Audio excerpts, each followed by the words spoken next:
kedua akan menyampaikan materi yang berjudul Organisasi Pergerakan Masa Pendukung Jepang. Saya Dewi Larasati sebagai moderator dan penyaji 1. Saya Andika Palenza Pratama sebagai penyaji ke-1. Saya Maudianti sebagai penyaji 2. Dan saya Fajar Rizkanto sebagai penyaji ketiga. Baiklah, kami hari ini akan menjelaskan materi sejarah Indonesia yang berjudul Organisasi Pergerakan Masa Pendudukan Jepang, yang terbagi menjadi 3, organisasi yang bersifat sosial kemasyarakatan, yang kedua organisasi semi militer, yang ketiga organisasi militer. Baiklah, materi yang pertama akan dibacakan penyaji pertama. Kepada penyaji pertama kami persilakan. Baiklah, di sini saya sebagai penyaji pertama ingin menyampaikan organisasi yang bersifat sosial kemasyarakatan. 1. Gerakan 3A. Untuk mendapat dukungan dari rakyat Indonesia, perkumpulan ini dibentuk pada tanggal 29 Maret 1912. Perkumpulan ini dibagi menjadi 3 semboyan, yaitu Nippon Cahaya Asia, Nippon Pelindung Asia, dan Nippon Pemimpin Asia. 2. Pusat Tenaga Rakyat atau Putra. Tujuan Putra adalah untuk membangun dan menghidupkan kembali segala sesuatu yang telah dihancurkan oleh Belanda. Menurut struktur organisasinya, Putra memiliki pimpinan pusat dan pimpinan daerah.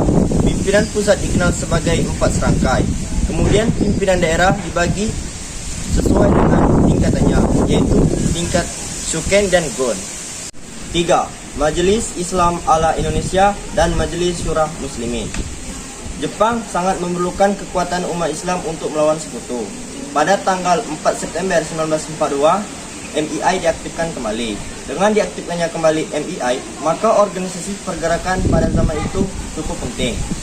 Adapun tugas dan tujuan MII waktu itu: 1. Menempatkan umat Islam pada kedudukan yang layak dalam masyarakat Indonesia. 2. Mengharmoniskan tuntunan dengan umat. 3. Ikut membantu Jepang dalam Perang Asia Timur. 4. Jawa Hokokai. Tahun 1944, situasi Perang Asia Timur Raya mulai berbalik. Hal ini menyebabkan kedudukan Jepang di Indonesia sangat mengkhawatirkan. Oleh karena itu, Panglima Tentara ke-16, Jenderal Kumaikichi Harada, membentuk organisasi baru yang dinamakan Jawa Hokokai atau Himpunan Kebaktian Jawa. Adapun program-program kegiatan Jawa Hokokai: 1. Melaksanakan segala sesuatu dengan nyata dan demi pemerintahan Jepang. 2. Memimpin rakyat untuk mengembangkan tenaganya berdasarkan semangat persaudaraan. 4. Memperkokoh pembelaan tanah air. Baiklah, materi yang kedua akan dibacakan oleh penyaji kedua. Kami persilakan. Organisasi semi militer A. Pengerahan tenaga muda. Barisan Pemuda Asia Raya tingkat pusat diresmikan pada tanggal 11 1942 dipimpin dengan Dr. Sudipyo. Program ini PPR diadakan dalam jangka waktu 3 bulan dan peserta tidak dibatasi. Sainendan atau yang disebut dengan Korps Pemuda. Sainendan adalah organisasi bagi para pemuda yang berusia 14 sampai dengan 22 tahun.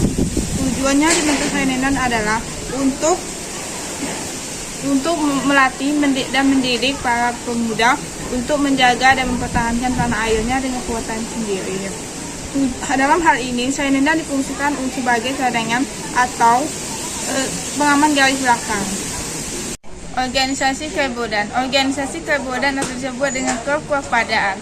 Organisasi Kaibodan adalah organisasi semi militer yang anggotanya berusia 25 sampai 35 tahun. Ketentuan utama untuk masuk Kaibodan adalah mereka yang berbadan sehat dan berakal baik. Organisasi pelopor. Organisasi barisan pelopor berkembang di daerah perkotaan. Organisasi ini mengadakan pelatih militer bagi para pemuda meskipun hanya menggunakan alat yang sederhana. Pula, sebagai tentara cadangan. 1. Melatih diri jasmani dan rohani. B. Menjaga bahaya udara. C. Membantu tentara. Sebagai pemuda Islam: A. Menyiarkan agama Islam. B. Membela umat Islam. C. Memimpin umat Islam. Baiklah, untuk materi yang terakhir akan dibacakan oleh penyaji 3 yang berjudul Organisasi Militer. Kepada penyaji 3 kami persilakan. Saya penyaji ketiga akan menyampaikan materi tentang organisasi militer. Organisasi militer dibagi menjadi 2. Yang pertama, Heiho. Heiho atau pasukan pembantu adalah prajurit Indonesia yang diletakkan langsung di dalam kemiliteran Jepang, baik angkatan darat maupun laut. Syarat untuk menjadi Heiho adalah yang pertama, berumur 18 sampai 25 tahun. Yang kedua, berkelakuan baik. Yang ketiga, berbadan sehat. Yang keempat, berpendidikan minimal sekolah dasar. Yang kedua adalah PETA. PETA adalah organisasi militer yang pemimpinnya bangsa Indonesia yang mendapatkan latihan kemiliteran. Mula-mula yang ditugasi sebagai pelatih anggota PETA adalah seksi khusus dari bagian badan intelijen yaitu Tokubetsuhan. Latihan PETA ini kemudian berkembang secara sistematis dan terprogram. Jika ada kritik dan saran, silakan komen di bawah. Dan jangan lupa like, comment, and share ke teman-teman kalian. Sekian presentasi dari kami. Jika ada kata-kata yang salah, kami mohon maaf. Sekian, wassalamualaikum warahmatullahi wabarakatuh.